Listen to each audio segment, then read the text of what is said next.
Hello, everyone. I am the sleep storyteller, and I am here to help you today. I know you use this video to fall asleep, so before we begin, make sure to like the video and subscribe to the channel. It really helps out a lot. Also, let me know in the comments, where are you from and what time are you listening? Now get comfortable and relax. The skis were veiled in an unrelenting shroud of blackness, a vast and suffocating abyss that stretched endlessly, swallowing the light of the stars and the warmth of the sun. The world no longer breathed with the rhythm of life. It pulsed instead with the slow, oppressive beat of shadow. In the heart of this endless night, Sauron stood, the one ring gleaming upon his finger, a vessel of power beyond reckoning. With every breath, he felt the fibers of the world bend to his will, the land itself thrumming like the strings of an instrument he alone could command. Middle-earth was no longer a battlefield. It was his dominion, absolute and eternal. Minas Tirith, the white city, proud and defiant through the ages, had fallen. Its once glorious towers stood broken, their ivory stones blackened with soot and ash. Where banners of kings once flew, only smoke curled in the lifeless wind. The great gates, once defiant against countless sieges, lay shattered upon the blood-drenched earth. Aragorn, son of Arathorn, the last flame of Isildur's line, had made his final stand upon those ruined steps, his sword wielded not in victory, but in defiance.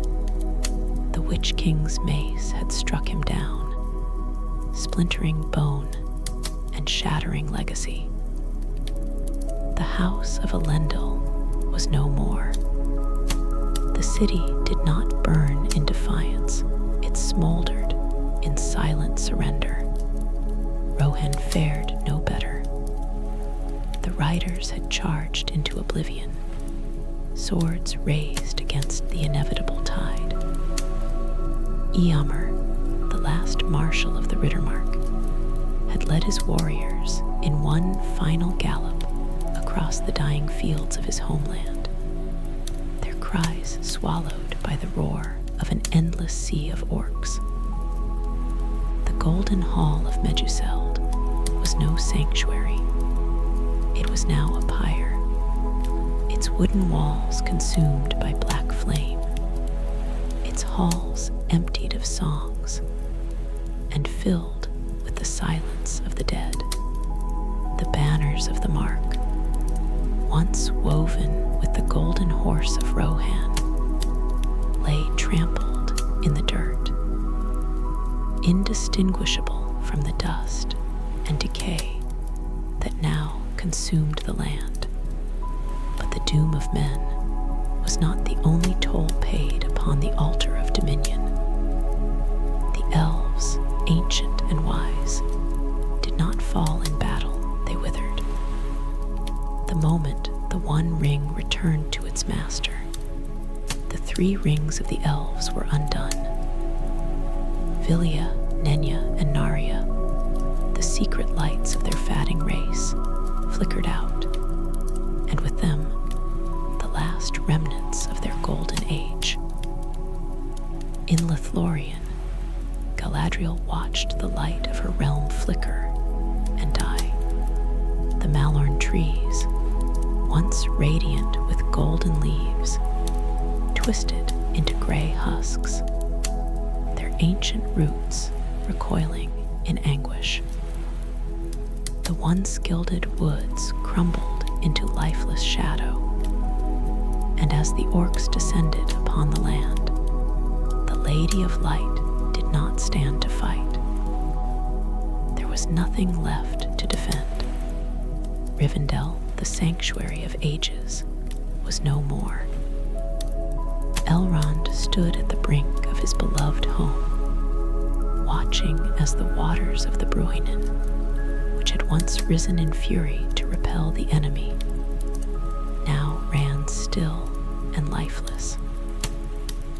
Villia, the mightiest of the three, was powerless against the tide of Sauron's dominion. The elves did not wait for the slaughter. They fled westward, but not to salvation, only exile. The undying lands, once open to them, were distant and uncertain. Their passage across the sea, now a path veiled in sorrow. They did not leave in defiance, nor in hope. They left because there was nothing left, and Gandalf, the bearer of Narya, the Ring of Fire, felt his power ebb away like the last ember of a dying flame. The wisdom and might that had once ignited the hearts of men, dwarves, and elves alike, were now nothing more than whispers in the wind.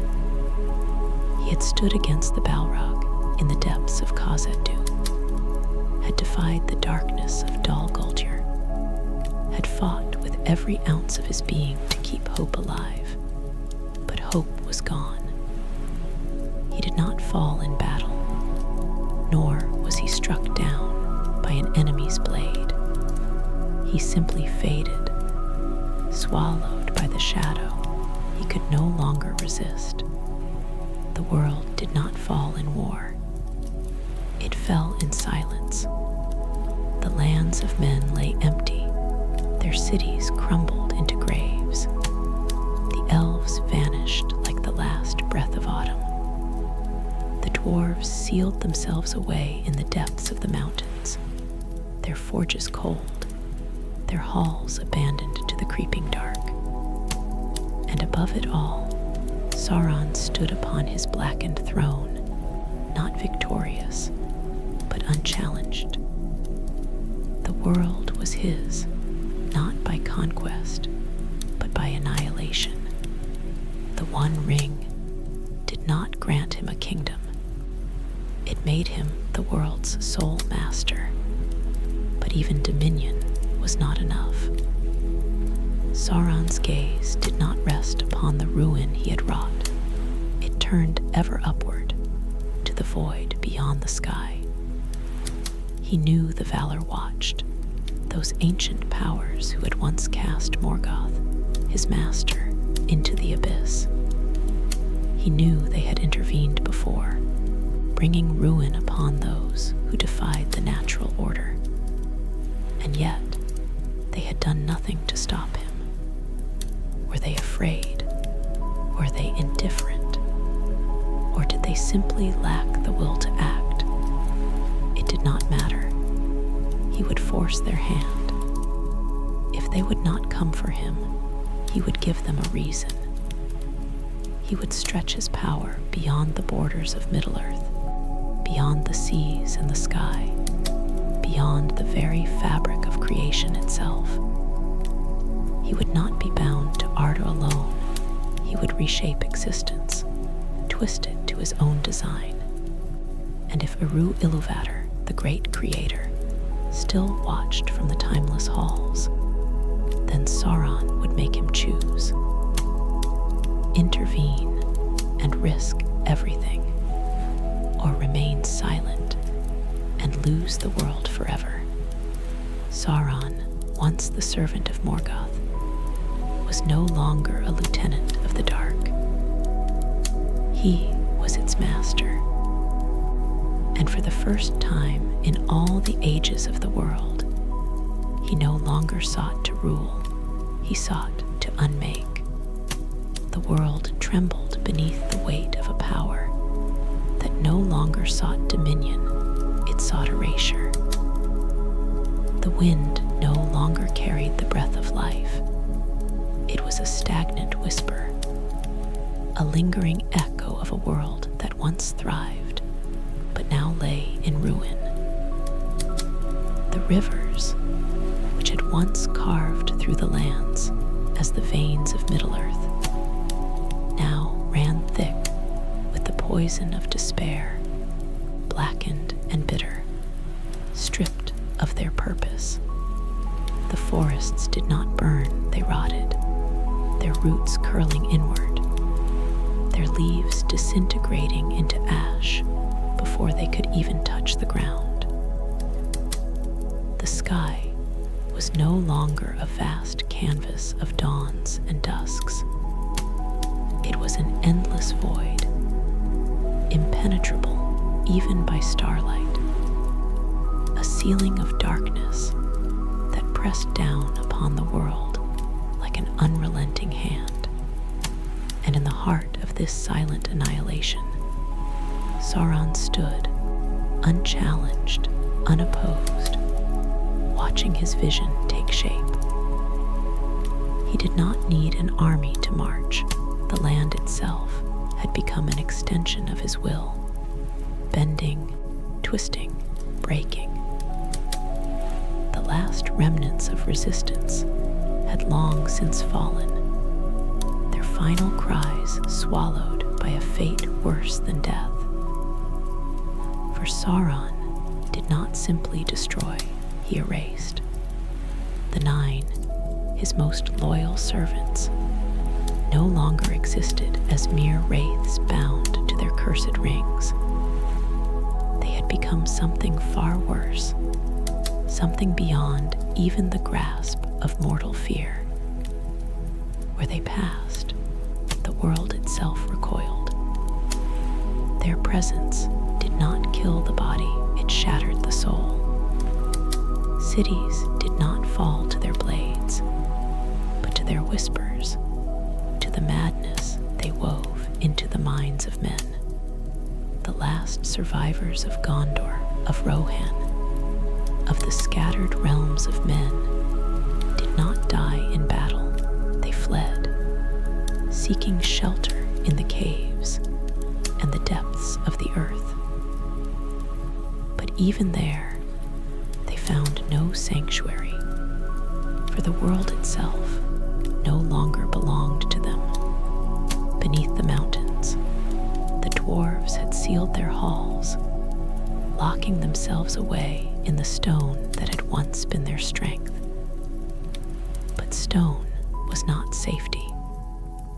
The very foundations of the earth had been touched by Sauron's will, and the great halls of Khazad-dûm, Erebor, and the Iron Hills became tombs. The dwarves, once the masters of the deep, became prisoners of their own greed. It was not war that undid them, it was time.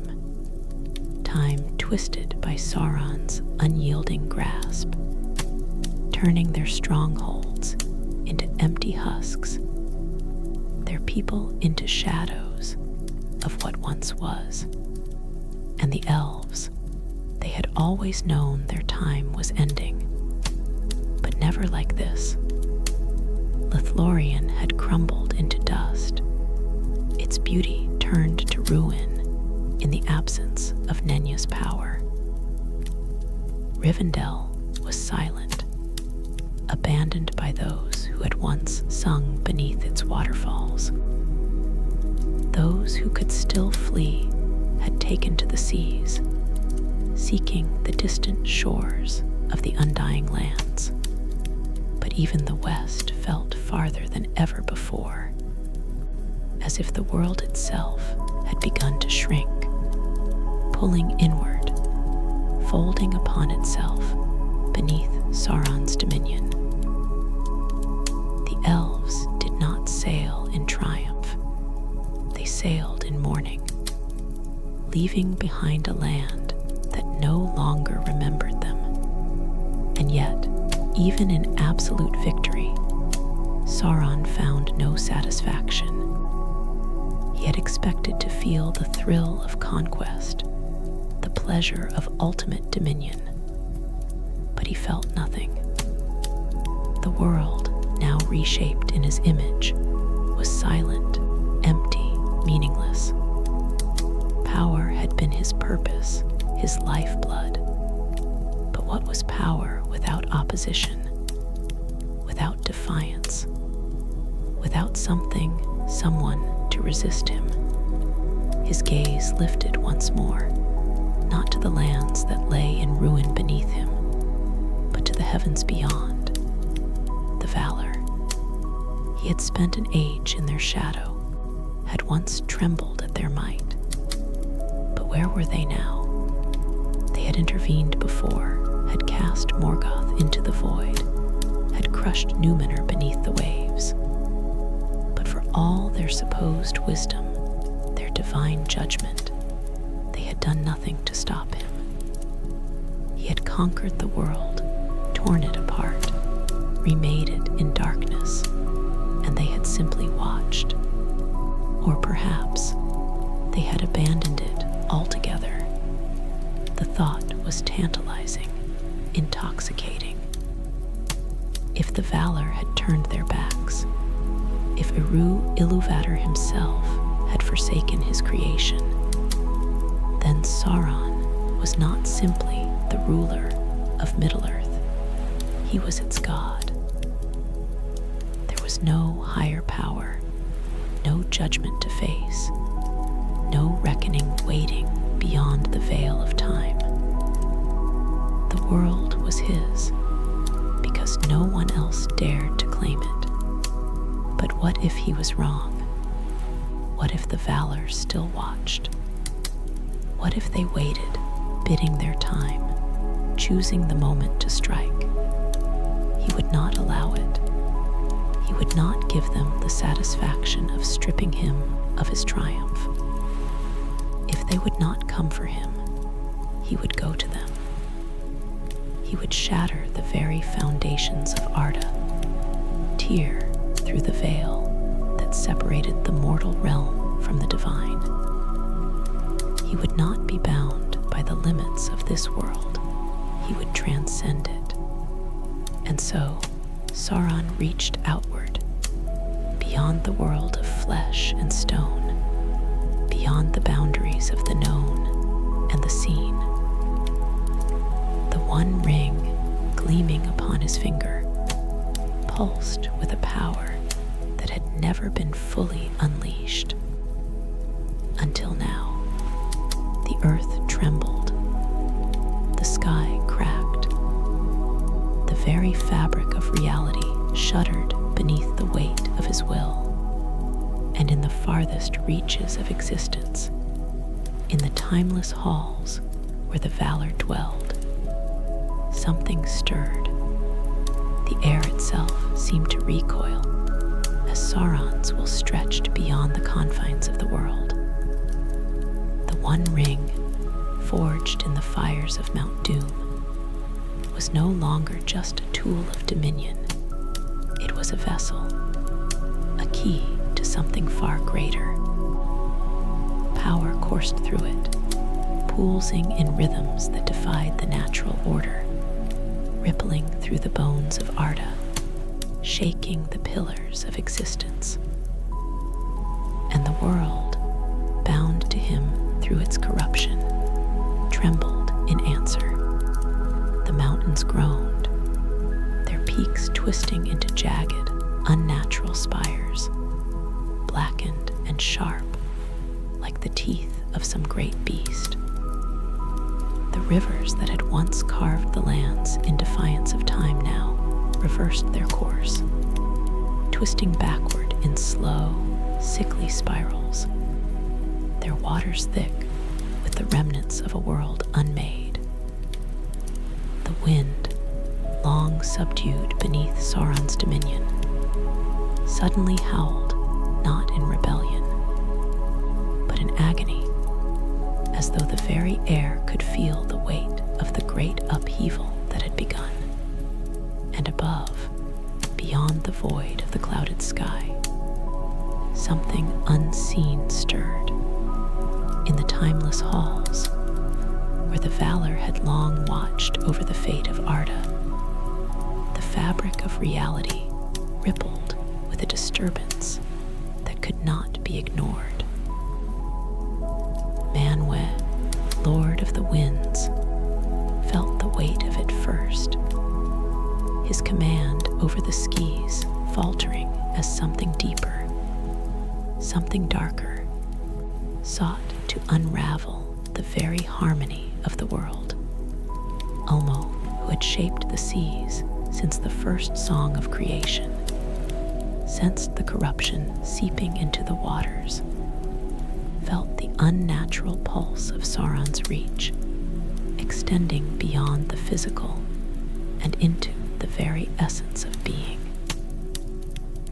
Even Varda, the Lady of the Stars, who had always stood apart from the affairs of Middle-earth, turned her gaze toward the darkness rising below. But the Valar did not move, not yet. For all their power, they knew the weight of intervention. They had seen what came of their might when turned against the world they had once shaped. The war of wrath had broken Beleriand, shattered the land beneath the feet of gods and kings alike. Numenor had been swallowed by the sea, a testament to the devastation that came when divine hands interfered in the realm of mortals. They had learned caution, restraint, and Sauron knew it. That was why he did not fear them. He had watched them hesitate before, had seen their reluctance to act, their unwillingness to destroy what they had once nurtured. But now, he would give them no choice. If they would not come to stop him, he would force them into the fray. He would rip apart the foundations of Arda itself, twist the world into such a nightmare that they could no longer stand by and watch. With a single thought, he willed the earth to break, and the world answered. The lands convulsed, great chasms splitting open like wounds, swallowing what remained of the old world. The white mountains cracked, their peaks crumbling into dust, their slopes splitting apart in fiery eruptions that spewed ash into the choking sky. The sea, once bound by the natural laws of tide and current, rose unnaturally, not in waves, but in towering, frozen walls of water that stretched toward the heavens, waiting for the moment they would come crashing down upon the last remnants of civilization.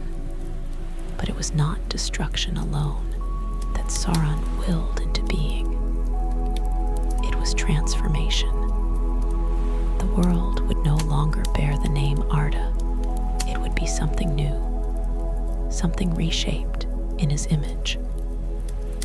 The ruins of Minas Tirith would not remain as hollow monuments to a fallen age. They would be reforged, twisted into dark spires of iron and stone, their towers not reaching toward the heavens, but clawing at them.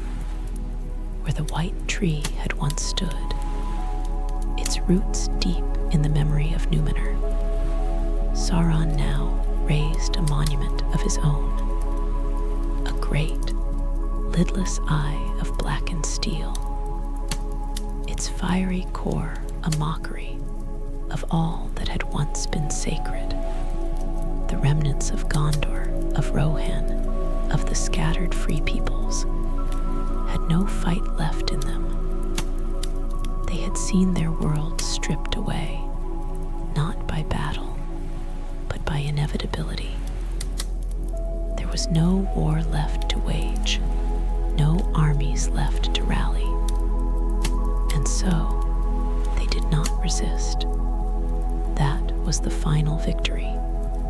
Not just dominion, not just destruction, submission.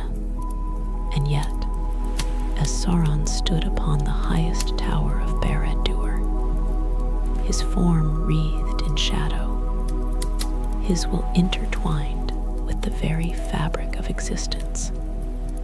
He felt it, a presence. It was not the Valar, not yet. This was something else, something deeper, a whisper in the void. Not words, not command, but something far worse. A reminder, a memory. The one ring, brilliant in its golden perfection, pulsed upon his finger. And for the first time in an age, Sauron felt something beyond his own while pressing against it. Not resisting, not rebelling, simply existing. A force older than him, older than Morgoth, older than even the Valar. And he knew Eru Ilúvatar had never abandoned his creation. He had been waiting.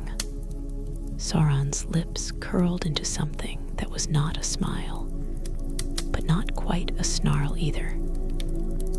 If the creator of all things had been silent until now, then let him speak. Let him act.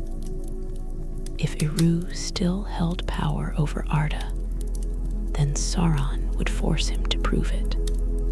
With the One Ring as his conduit, he reached further, past the limits of the world, past the edges of thought and time. And for the first time, he did not seek to rule. He sought to defy. The air was thick with a silence deeper than any before. It was not the absence of sound, nor the hush of a world held captive. It was the void before something inevitable, the pause before a storm so vast that even time itself seemed to hesitate. Sauron stood at the precipice of existence, the One Ring burning upon his finger, its power an extension of his very being. He had bent Middle-earth to his will, turned kingdoms into dust, crushed the spirits of elves, dwarves, and men alike. But this was no longer enough.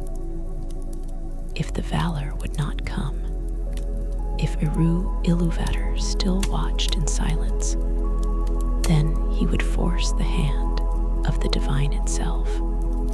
The world trembled, not from war or ruin, but from something far greater. The earth's pulse was no longer its own, it had become his. A great, slow heartbeat of dominance stretching beyond Arda, pressing against the boundaries of creation itself.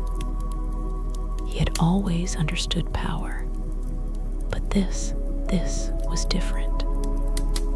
This was not conquest. This was rewriting the very nature of existence. And then something changed.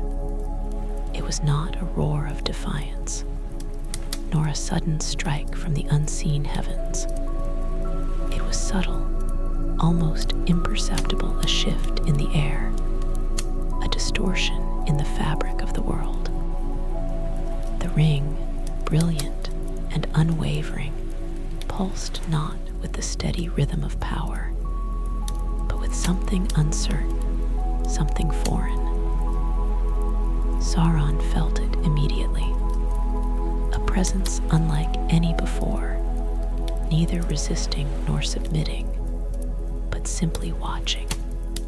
And then, for the first time since the world had fallen to his rule, he felt doubt. The sky above, once a vast emptiness, rippled as if something beyond it had stirred. The stars, long swallowed by his veil of darkness, flickered like embers refusing to be smothered. The land, twisted and broken, whispered of something older than Sauron's dominion, something woven into its very fabric before even Morgoth had sung his discord into the first notes of the world. He clenched his fist around the ring, pouring his will into it, forcing his essence into every crack and crevice of existence, anchoring himself to the world he had conquered. He would not allow interference. Not now. The ground shuddered. The mountains groaned. The seas froze in their endless rise, caught between motion and stillness. It was as if the very world was holding its breath. And then the first light broke through the darkness. It was not fire. It was not flame. It was not the searing destruction of war. It was something more terrifying. A presence. A force beyond reckoning. A truth that Sauron, for all his power, had never truly understood. Ilúvatar had never abandoned Arda. He had been waiting. The realization struck not as a blade, but as something far worse, a knowing, an undeniable certainty that all of Sauron's power, all of his dominion, all of his victories had been nothing but a part of the song. The great music that had shaped the world before time began had always accounted for him, had always carried his shadow as part of its melody. And now the melody was shifting. Sauron's fury ignited. He would not allow it. He was no servant. He was no pawn in some grander design. He was dominion itself, the master of the world. He raised his hand, the ring burning brighter than the sun, and with all the force of his will, he struck against the presence that had begun to unravel his perfect, eternal night. The sky split open, not with lightning, not with fire, with light, pure, unyielding, endless light. And from beyond the farthest reaches of Arda, where no mortal or immortal had dared gaze, something answered. The light did not explode into the world. It did not crash upon the earth like fire from the heavens. It simply arrived, effortless, inevitable. It was not war. It was not judgment.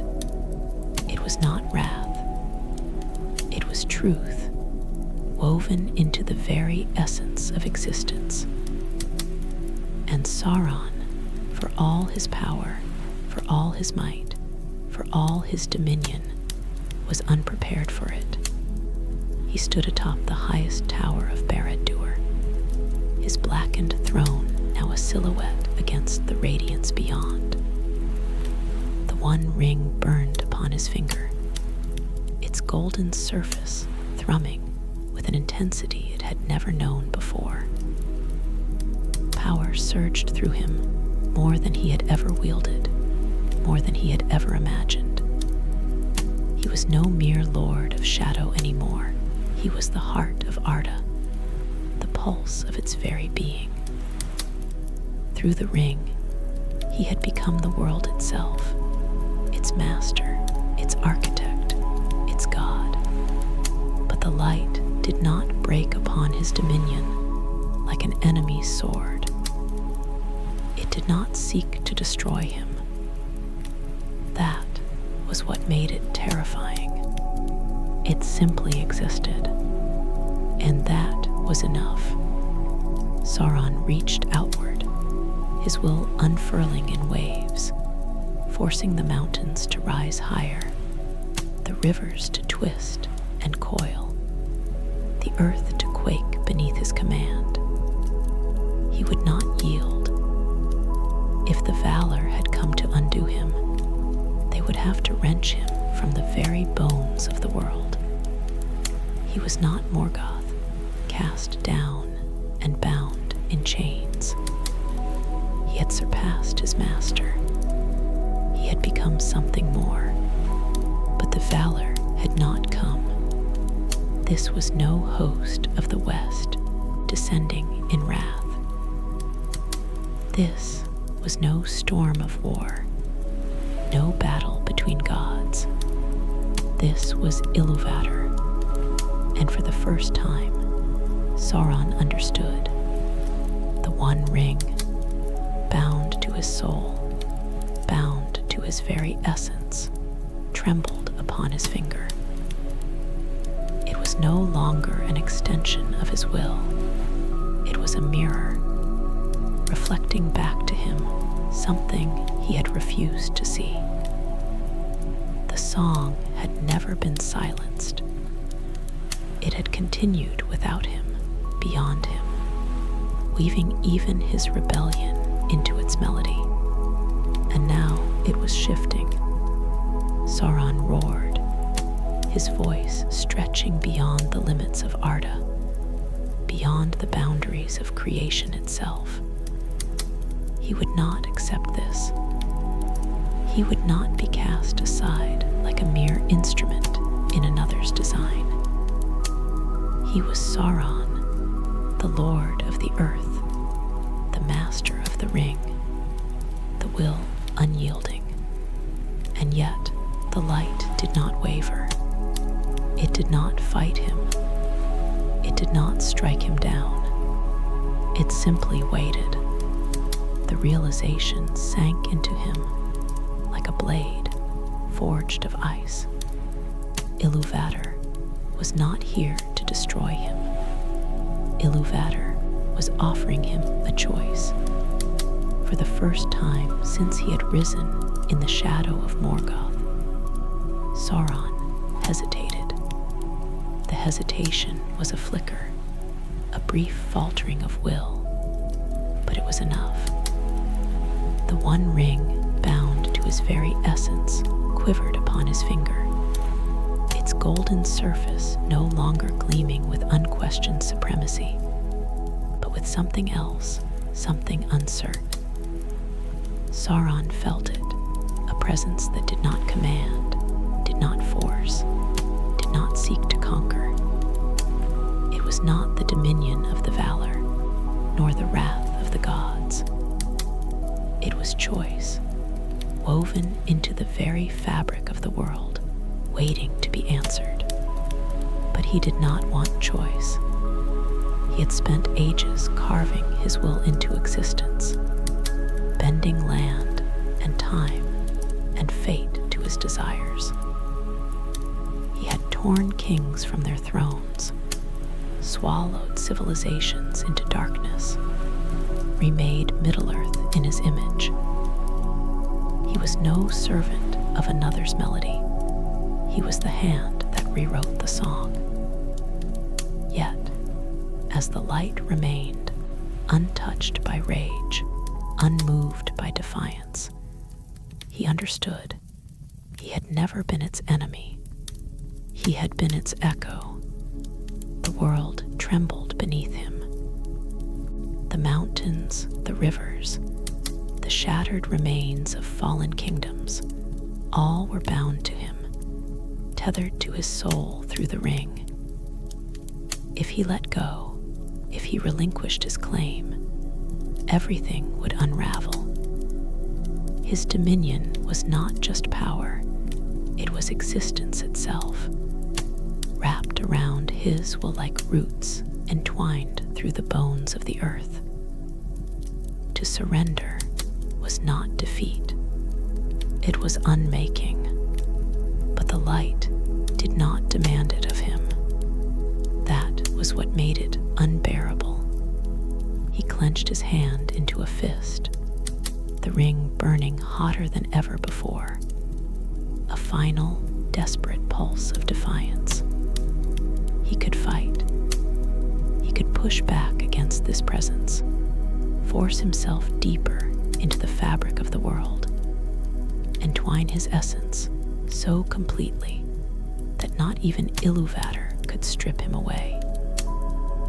He could become Middle-earth, not as a ruler, but as its foundation, an eternal and inescapable shadow woven into the song of creation. But what then? Would he exist simply to persist? Would he become not a master of the world, but a prisoner of his own defiance? For the first time, true fear touched him, not of death, not of defeat, but of something far worse, irrelevance.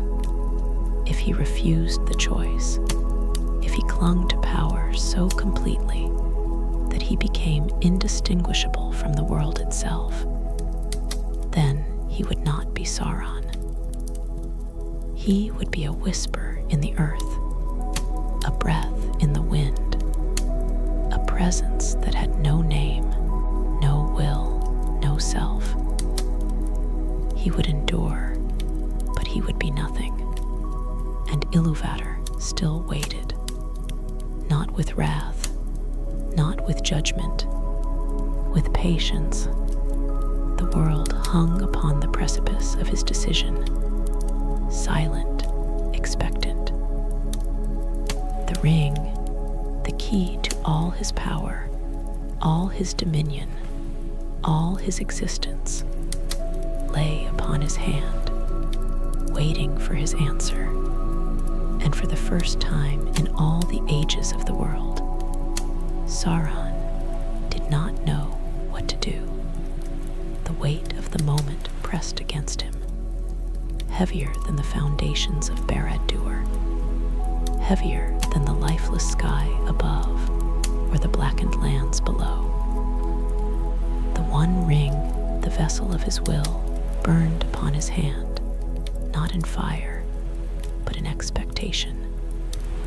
It pulsed with his being, his rage, his defiance. It had been his creation, his masterpiece, the chain that bound the world to him. And yet, for the first time, he felt something foreign within it. Doubt, not his own, he would never allow it, but the doubt of the song itself, the discord of a melody that had carried his shadow for countless ages, but now hesitated, waiting for resolution. Sauron had always believed himself beyond such things. He had believed that the world was his to command, that the Valar had abandoned it, that Iluvatar was nothing more than a distant, indifferent force, too far removed to act. But now, standing at the edge of existence, he understood. Iluvatar had never been absent. He had been listening, and now he was waiting for Sauron's answer. He could resist. He could pour every last shred of his essence into the ring, binding himself so completely to Middle-earth that he would never be torn away.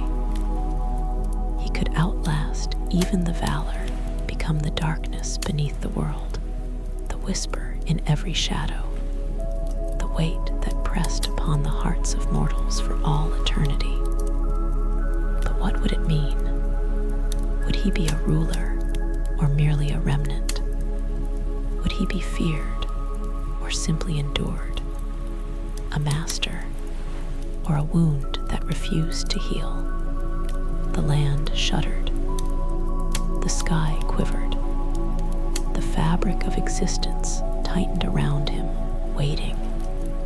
And then, for the first time since he had forged the ring, Sauron loosened his grip, not in surrender, not in submission, but in understanding. The ring trembled, its perfect golden surface rippling with the weight of something greater than power. It had been made to bind, to control, to dominate. But even domination had its limits. Even conquest had an end.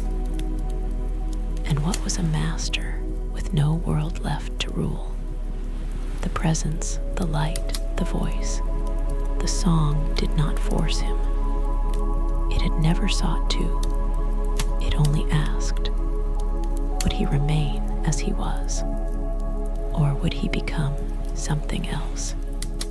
The answer lay within his grasp, and the choice was his alone.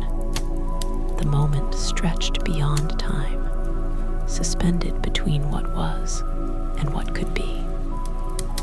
The one ring pulsed upon his finger, no longer an unbreakable tether of dominion, but a question.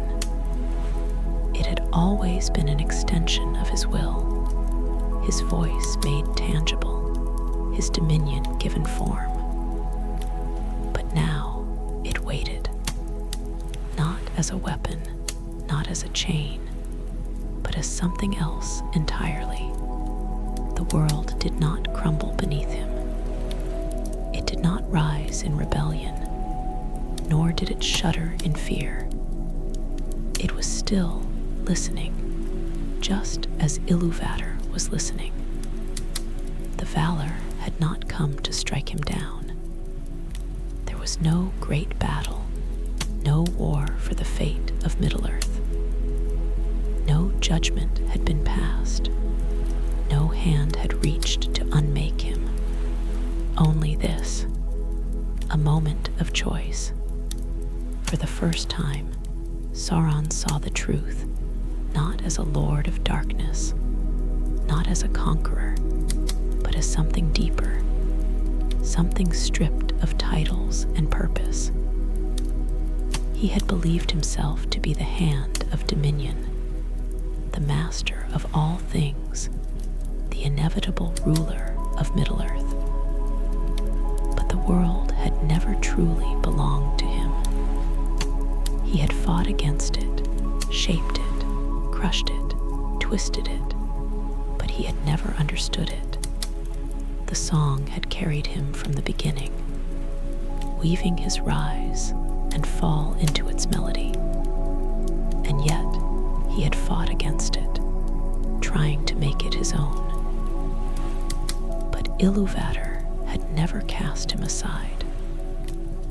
Even now, in his moment of ultimate power, he was being given something Morgoth had never been offered, a chance to change. The ring, brilliant and perfect, trembled. His will had been poured into it, his soul bound to it so completely that they were one and the same. To let go was to unmake himself, but to hold on was to become nothing. He saw it now, the inevitable fate he had once refused to acknowledge. If he clung to his power, if he refused the choice before him, he would not be a god, nor a ruler, nor even a dark lord. He would be a shadow stretched too thin, a whisper in the cracks of the world, an echo that had long since lost its voice. That was not victory. That was oblivion. His fingers, steady for ages untold, loosened.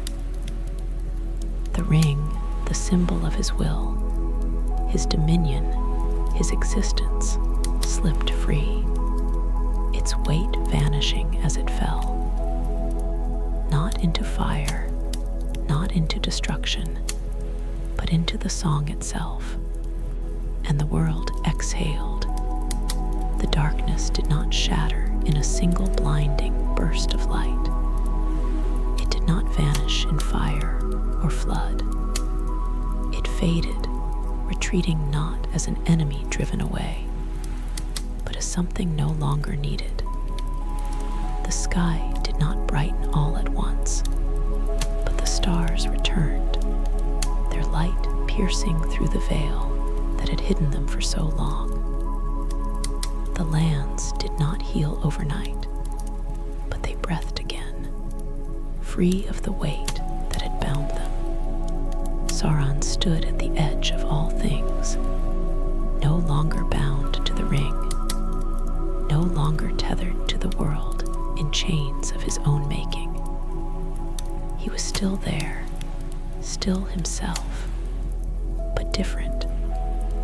No longer a master of dominion, no longer a force that sought to bend the world to his will. He had become something else, something beyond the name that had once defined him. And Iluvatar, silent no longer, accepted his place in the song. The world moved forward, no longer in fear, but in possibility.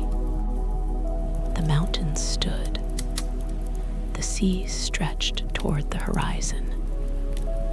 The remnants of men, dwarves, and elves emerged from the ruins, not to rebuild what was, but to create something new. And in the wind, in the whisper of the stars, in the quiet hum of a world that had not been abandoned, there was a voice, not of command, nor of conquest, but of harmony. The song continued, and so did he.